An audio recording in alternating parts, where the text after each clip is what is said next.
Welcome to Families for Life with Bryan and Brian, a podcast of Oak Hill Baptist Church. On today's episode, we're doing our top 3 pet peeves.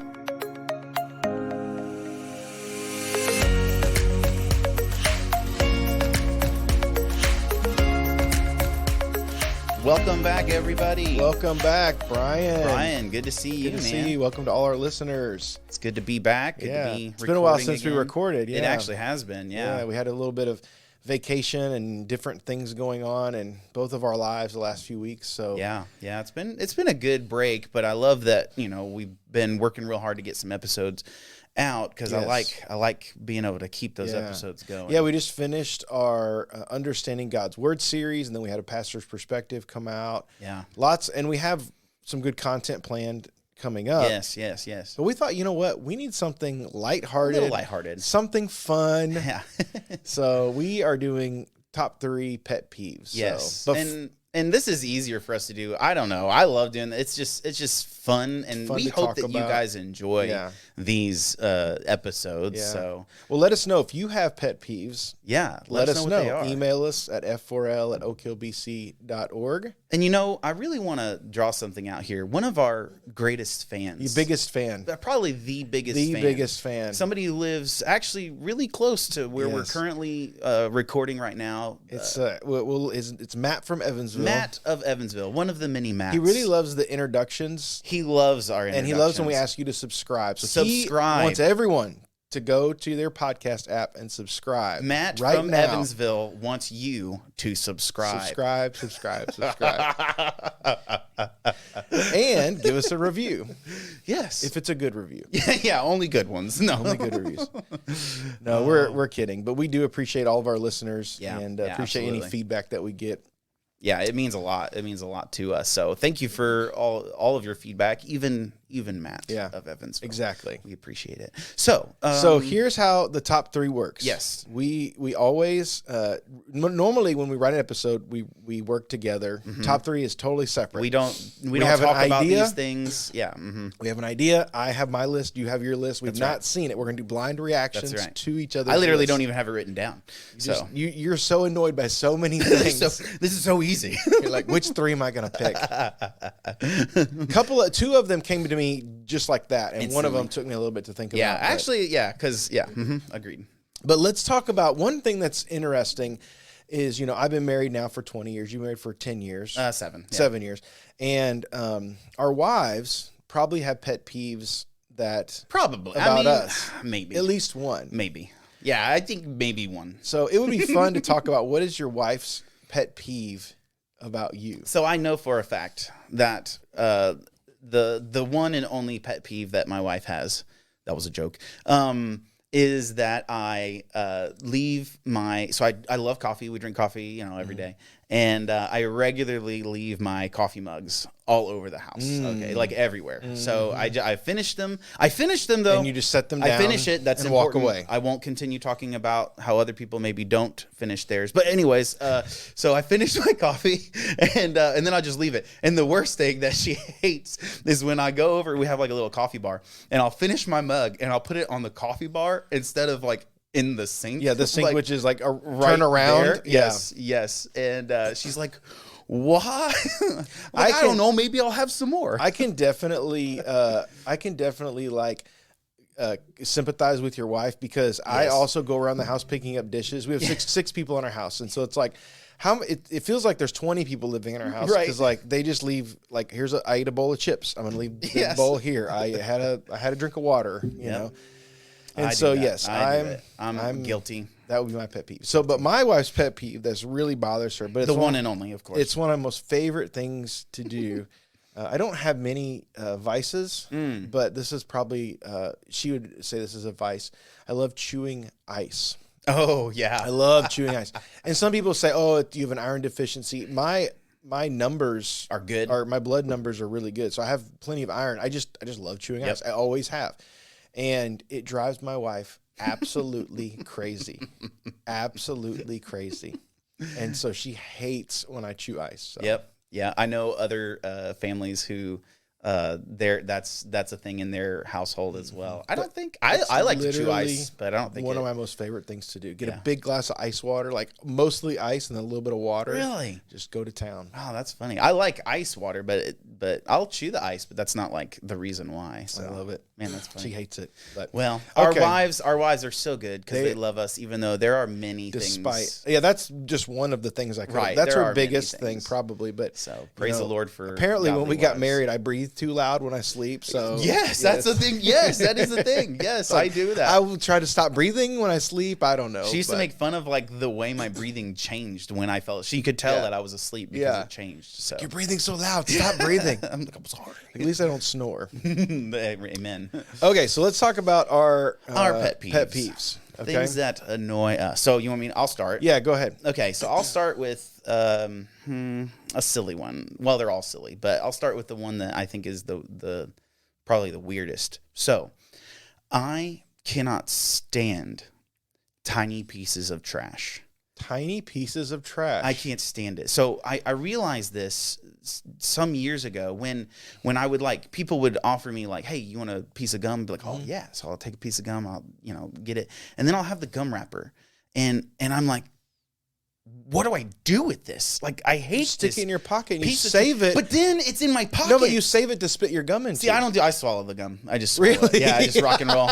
People are like, oh, it lasts in your gut for 7 years. I'm like, no, it doesn't. It just doesn't digest, okay? So anyways. But yeah, I hate tiny pieces of trash. Or like even receipts. Like I don't really like receipts. And I hate having pieces of trash in my pockets. Wow, and so like Kayla will always take my trash from me. That's sweet. She's so kind. But yeah, like I'll get the gum wrapper and it's there and I'm just like, oh, get this. Or like communion cups. Like I'm having the communion cup and I'm like, back in the olden days when you had pews. What if it's big trash, like a bag of chips or something? That doesn't really bother me. But little things. Yeah. Huh. It's so weird. I don't understand why I'm like that. Yeah. But it just like, get this out of my hand. Yeah, that is weird. So I don't know. I know. I don't know how to help you with that one. No, it's okay. There's no helping it. It's fine. Well, my first one is an issue with society that I have. Okay. It's a big problem. People have a hard time with managing shopping carts. Oh yeah. At a store. And so this is a huge This is a huge pet peeve. How hard is it to return your cart to the cart corral? Oh my goodness. It's literally like you have to take like 10, maybe 20, depending on where you park. You literally return. Now, here's the other thing. How hard is it to put them in the cart corral correctly? I was going to just ask, like, what about when they have like large carts and small carts? So you go to I went to Sam's Club the other day and literally carts are like, there's so much space in the cart corral, but all the carts are sticking out into the parking lot. So I then spend the next like 10 minutes I'm the crazy guy out there putting all the carts back in the cart corral. Well, think about how thankful those guys are out there that get those carts. Well, they work so hard collecting all the carts. I mean, seriously, though. And they have to go all over the parking lot. You can't just, like, put them in the cart corral. Well, and it drives me crazy when you walk in the store and there's no carts there. Right. Because they're having to walk all over God's creation to get carts. My PSA is put your cart in the cart corral. Put it in the corral. Correctly. And people are like, oh, carts don't blow around and knock into cars. Yeah, they do. Yes, they do. Yes, I've seen it. Yeah. Oh, my goodness. So that's a big one for me. We are very similar. Yeah. So what's your next one? Okay, so my next one is kind of silly. This might trigger some people, so forgive me. Okay. I love you still, and I won't be actually upset, but just know deep down inside I'm loathing you. Man. When you say this thing, when you come up to somebody and you say, "Hey, how's it going?" and they say, "Living the dream," I'm like, no, you're not. You are lying. You are not living. Is your dream to work? Like, is this your dream? This is your dream? Is it just that phrase or any sort of like kitschy? It's mostly that. A lot of other phrases are like that, but like that one, I don't know why. Like working hard or hardly working. Yeah, that's kind of annoying, but like mostly just like living the dream. And I'm like, normally I'm just like, oh, okay. Like, wow, that's your dream. And I know it's like sarcastic and they're like not actually living the dream, but it's just kind of like, I don't know. It just that's like, funny because I say that sometimes. I know. Wait, this is getting really personal now. Getting really personal. Brian This always is all about me little pieces of me. trash. I hand a little piece of trash, and I say live in the This dream. has nothing to do with you, Brian. So I overlook sins all the time. So everyone that listens, if Brian's like, "Hey, how you doing?" Be like, "Oh, live in the dream." I know, Everyone's gonna say this to you. They now. are. I know exactly what I'm calling on myself, and that's why I won't say things that actually drive me insane. But this one is one of those things where it's live in the dream. You're a liar. You are a liar. Prove it. Prove that this is your dream. Dream better. Dream. Don't let your dreams be dreams. Dream bigger. That's how I feel. Okay. All right. I want people to never mind. That's a weird one. I'm sorry. Okay, so here's my next one. This is another issue with society. I have a lot of issues with society, so a lot of things about society. See, I'm not trying to actually be mad at society right now. No, I got. I am. I am. The older I get, I'm the guy on the lawn that's like, "Get off my lawn, you kids!" But with culture, right, like yes. Culture, you stink. You know, that's true. I am kind of like that. So my next big thing is awards shows. Oh yeah, award shows. That's good. I cannot stand award shows, and I haven't watched an award show. They annoy me because first of all, here's the thing. I have points. I wrote down points for this one. That's awesome. Okay. Tell me why. The media in general is subjective. Yes. Okay. You think about music, movies, television, mainly. It's so subjective. Okay. The music that you think is awesome is different than the music I think. Whether you love a movie, I love a movie. So they have these groups of people that get together and they all decide this is the best movie. Right. This is the most whatever. This is the most artistic movie. This is the most whatever movie or best music. And it's so subjective. Mm-hmm. How is that the best album of the year? Right. Right. To that group of people, maybe that's the best album of the year, but that's not the best album of the year to everyone. Yep. Also, does it truly represent the great work that's out there, or is it a popularity contest kind of driven by like media companies that are are soliciting their product? There's like these campaigns for movies to the Academy. The people in the Academy, they solicit to those people and try to get their movie to be popular in their mind. Yep, that's true. And so it's just, it's what's hot at the time, or sometimes it's whatever's weird and quirky. Yeah, that's right. And it's not real reflective of like what people really like. A lot of times it's just it is literally a popularity contest amongst the like elite groups of people. Yeah, if you go back and you look at especially the Academy Awards, for instance. Yeah. Like the only movie that I can think of recently that was also a popular movie was the Return of the King. Yeah. That won the best picture. Wow. Do you know what I'm saying? So that truly to me was the best picture. Yeah. Because it was popular with a lot of people. And it won the Academy Award. But so many times, and I'm talking recently, it's whatever is like quirky or weird, or whatever like the new like avant-garde thing is. That's the thing that wins the award. Okay, so it's not, shouldn't we as fans be the ones to judge how good something is? To me, if I was an artist, it's the consumer or whatever. Yeah. To me, if I was an artist, the fan-driven shows, fan awards, things that people vote on. That's like the most important thing. That would be the most important to me. Yeah. Also, if people are actually or the audience you're trying to reach is buying your product. Do you know what I'm saying? That also should be. And here's the thing. So, not all artists, but some of these artists are paid huge sums of money, huge amounts of money for these products. Do they really need an award to tell them how good their art is? Like, your art's the best art, you know, like true. You get an award. So, and I do kind of have just like vanity. It just promotes even more vanity. It's just so subjective, and I hate the whole culture around award shows. I've not watched an award show in years because I boycott them. Yeah. Now I kind of have a double standard, I guess, because with sports I do like sports awards, but those are more objective to me. I can know who the best. Because they're more stat driven. Yes. Yeah. Not always, but for the most part, I can know who the most valuable player is to their team because of. They added this X number of value to their team. You can look and know who was the best wide receiver of all time. Jerry Rice. He I'll would give get you that. right. Yeah. You know what I'm saying? You can look at stats in sports. So I don't know. That may be a double standard to some people, but I do not like award shows at all. I think they're kind of pointless. It's kind of like that, and like, I don't know, reality TV shows to me are kind of like in the same vein of like, I like reality, totally, but I don't like scripted reality. Right? Yeah. So, yeah, I feel that. So I feel sorry, that. that was a long. I have a lot of feelings on award shows. Very so. passionate I know. about this. Everyone's like, "Wow, that guy's a weirdo." Wow. No, I did know this about you, so that's okay. The award show part, the weird part. Well, I knew that too, but okay. So there's several ones. I'm still trying to decide. Is this your last one? I think it is technically. So what should I go with? Man, there's so many. I think I'll go with the one that people are less likely to use against me. Yours are all very personal. Mine are like with society. I know, yeah. Well, I think I'll give you a personal one as an honorable mention. Okay, I'll come back with that at the end. I'll do this one as more of a societal thing. Okay. Okay.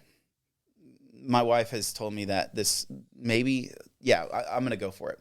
So I can't stand when fashion designers or whoever's in charge of whatever's fashionable, those people, I can't stand it when they take things that are for practical purposes and turn them into totally useless fashion pieces. For instance, and I know a lot of people are going to get so mad at me when I say this, I can't stand overalls as fashion pieces. It just drives me nuts. Because like plumbers and farmers and people like that wear overalls are for the farm and for work. If you are wearing overalls and you are plumbing or you're on the farm milking a cow or something, then you look good. You know what I'm saying? But like when you have overalls on and or it's like jeans, and I know I'm gonna get so much heat for this.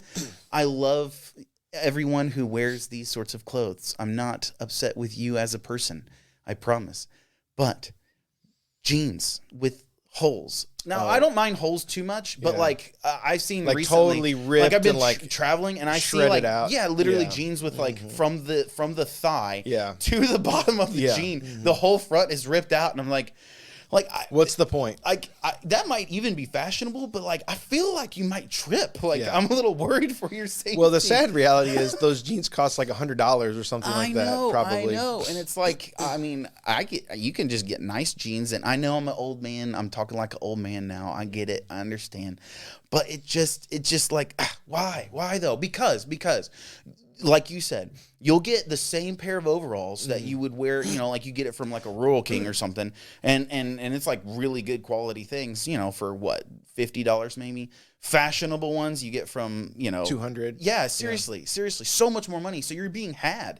Like honestly, if you want to wear, what's the name if you brand? want to wear these overalls and look good in them, make them fashionable, I'm actually okay with that. But don't support the people who are just taking your money. You know what I'm saying? Like I do think though there is something to be said about some, not everything. I do think some of the things are the label, the markup on some things are the label. That's true. But I do think in some instances, especially with certain types of jeans, you can go buy a really cheap pair of jeans, but sometimes a little bit pricier will last longer. Oh yeah, because of the quality. But then there's like a limit to that, because like I have found, this is silly, but I found like Levi jeans, to me those are just like some of the best quality jeans, right? And they're more expensive, but they just last so long. But you can spend a little bit more money than that, right?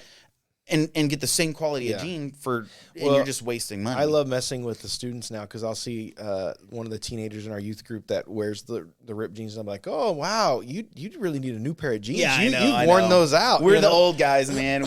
We are those those curmudgeons, and I'm mostly kidding. Like I really don't care that much, but it's just like these fashionista people are taking things and they're making us wear. It makes me think of like fashion Zoolander, in general, where it's like derelict. It's like wear trash, and it's like it's good. Well, looking. fashion in general is strange because you have these really crazy outfits that no one's going to wear, but they do these fashion shows, and then it becomes popular. Well, yes and no. Sometimes, yeah. Most of the time, no. They have these fashionable outfits and stuff, and hardly anybody ever wears them. You know, it's like, you poor stupid people.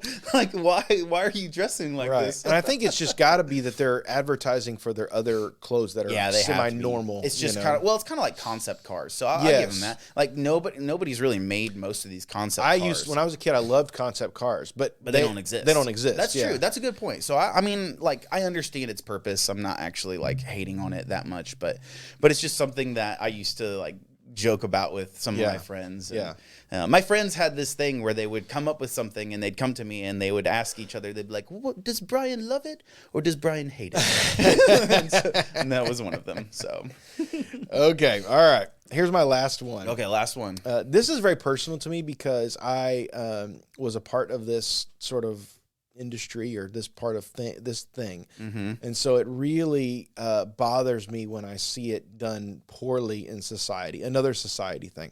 This is bad customer service. Oh man. So I worked at a bank in college.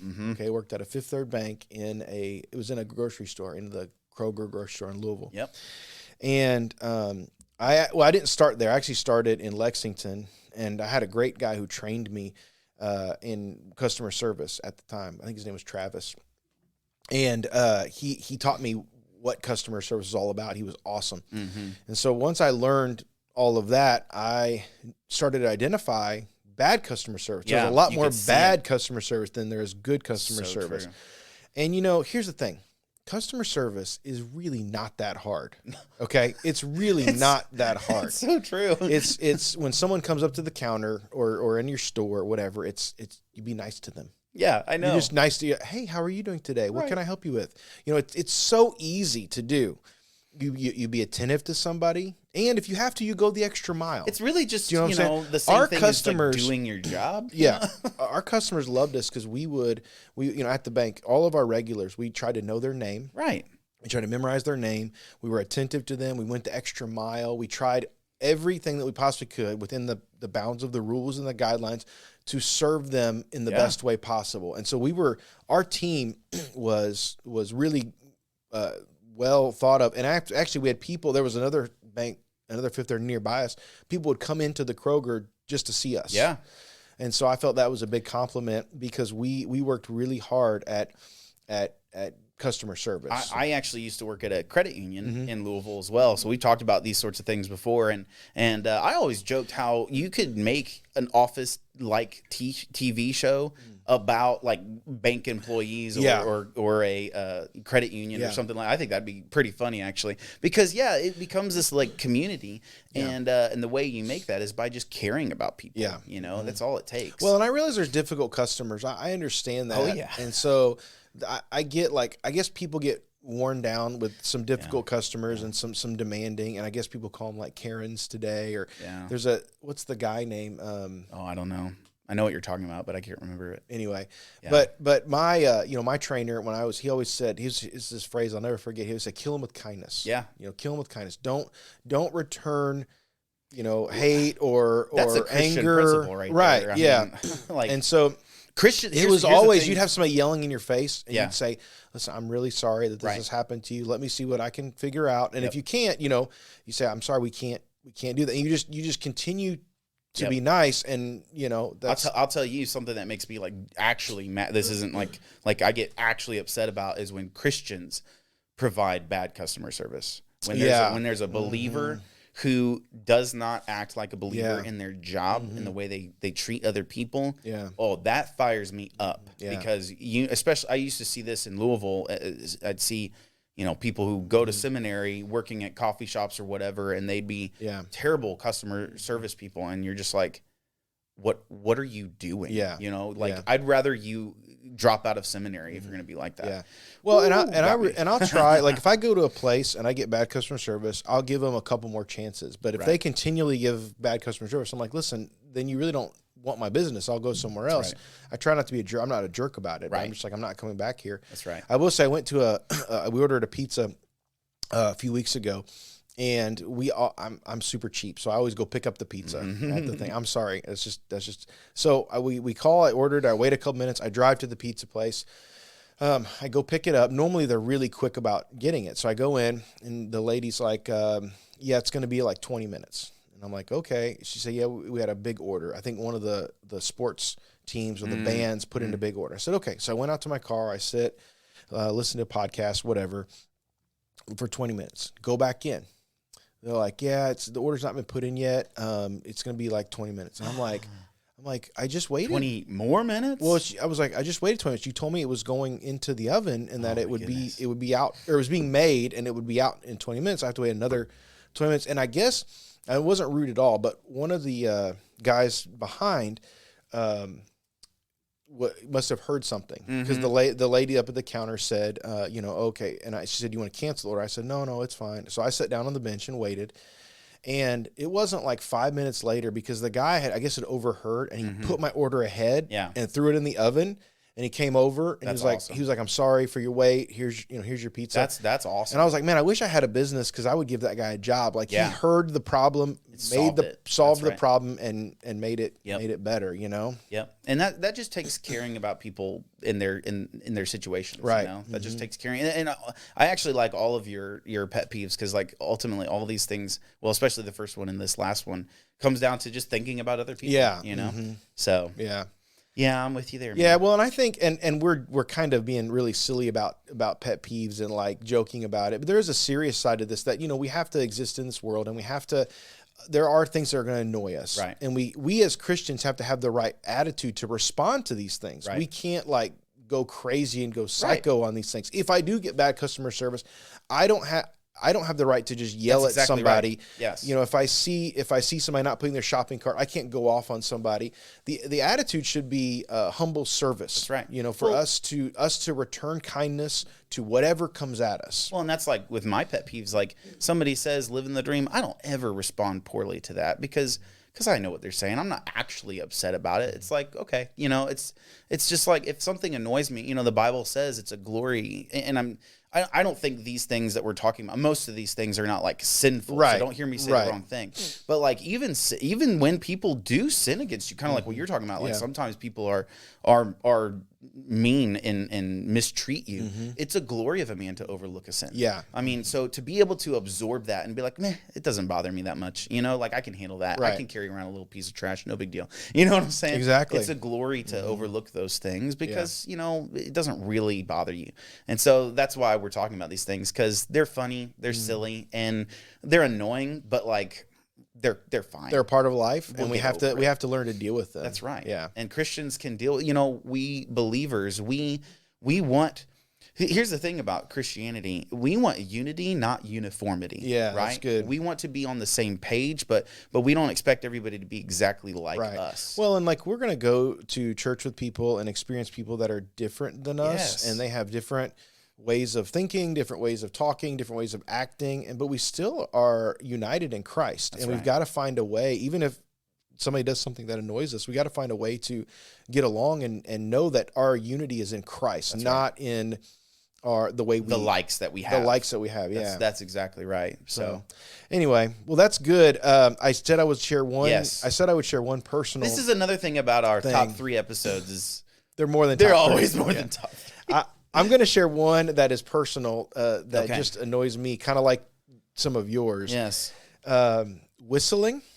I was doing that earlier this morning. I cannot stand, like, a little whistling is fine, but like I've been standing in a line, like a checkout line, trapped, and someone's whistling behind me, and it's like nails on a chalkboard. I'm just sitting there, I'm just like cringing, in my mind, I'm like, can you please stop whistling? Please stop whistling, because it just, for whatever reason, whistling, and I can't even really whistle that well, but people with the really strong, loud whistle, they're whistling a tune, Yeah. and it's like, oh my gosh, I cannot stand that.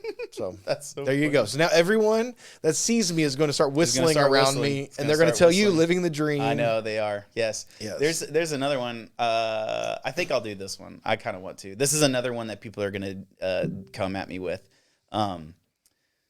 So I don't like it when people say bud. Hey, bud. Yeah. Well, okay. So there's a way in which it is okay. It doesn't bother me too bad. It's like when it's like a much older person. Is it just like, bud, or hey, is it like hey chief, hey sport? Yes, those things. Any of those things? Yes, really? I don't like it. And normally it's bud. And I noticed this when I was in like high school, and like other high schoolers, especially seniors, would be like, "Hey, bud, you want to blah blah? Hey, can you do this for me, bud?" And I'm just like, A, I am not your bud. B, you do not get to boss me around. C, wow. Why are you talking? Yeah, I was a little angsty when I was in. Hey, calm down, bud. Flip some tables. Recording goes offline. No, it like isn't that big of a deal, but like I hear people say, "Hey, bud, blah blah blah." Yeah. And I'm just like, oh. Yeah. Or chief sport. It's like I honestly, what is it? I think it's Men in Black, where he's like, isn't it Will Smith? He's like, no sport. And then like, yeah, and then Tommy Lee Jones, yeah. he just keeps saying that over and over again. Well, listen, because he calls him all the names. All the he time. calls him all the things. I honestly think these pet peeves and these things that annoy us are a part of our sanctification process here.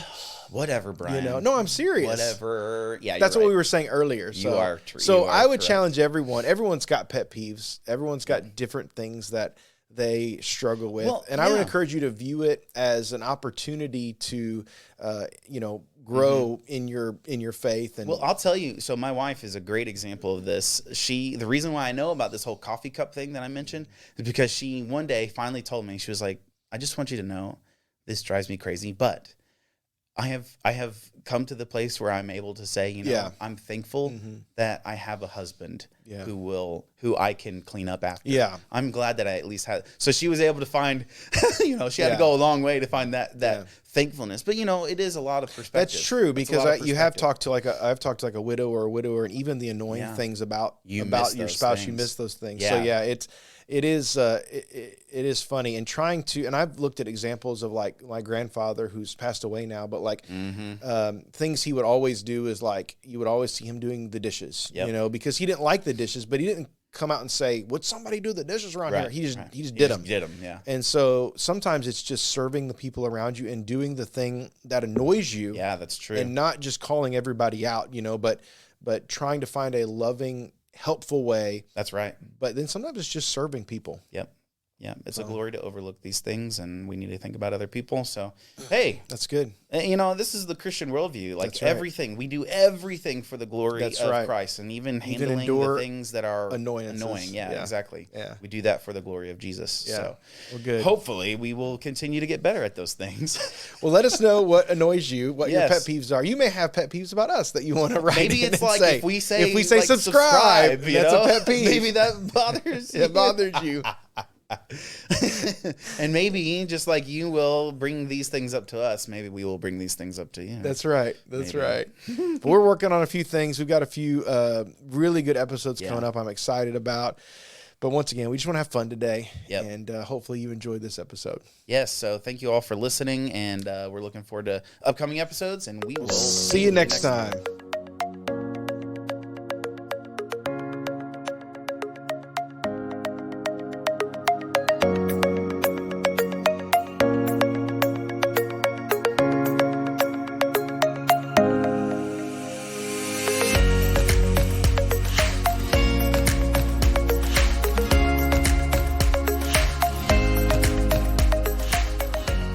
Talk about our wives first. That'll be really funny. Okay. And then we'll talk about our list. So it's like the things that are the one thing at least that I know of one that we do. Yeah. That is a pet peeve. There's really only one. So your wife only has one thing. There's only one thing that annoys her. That's it. All right. My wife would fill this whole podcast with an hour of things. But see, I've been married for 20 years, so that's true. You've got more than a decade on me. So yes. So there's a lot more things that built up. Yeah. No, there's plenty of things. It's funny when you get married and you're like, "Oh, you do that?" Yes. Yeah. Like, oh man. Didn't know that. Mm-hmm. That's why. Yeah. Anyway. That's all right. That's why. And shut it down.